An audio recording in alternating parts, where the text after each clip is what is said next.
There's a quiet kind of pain that comes from breaking promises to yourself. You say you'll wake up early, but you don't.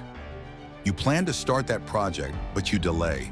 You promise to eat healthy, to work out, to stop procrastinating, but somehow it slips again. Over time, something deeper happens. You stop trusting yourself. And that loss isn't just emotional, it's identity shattering. Because trust is the foundation of confidence. If you don't believe your own word, how can you believe in your own future? But the good news is, self-trust can be rebuilt. Slowly, silently, consistently. It begins with small wins. Micro promises. Wake up just 5 minutes earlier. Finish just one task today. Go for a short walk instead of a long workout.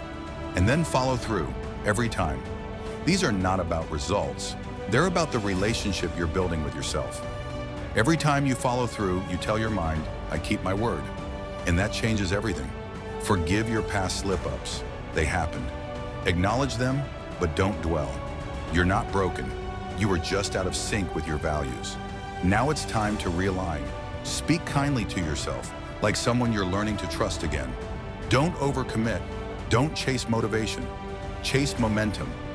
Eventually, the voice in your head shifts from doubt to belief. You'll start to feel it. The quiet pride of keeping your word. The calm strength of following through. And that's when something powerful happens. The world begins to trust you too. Because people reflect what you believe about yourself. So rebuild that trust brick by brick. Because once you trust yourself truly, nothing feels out of reach.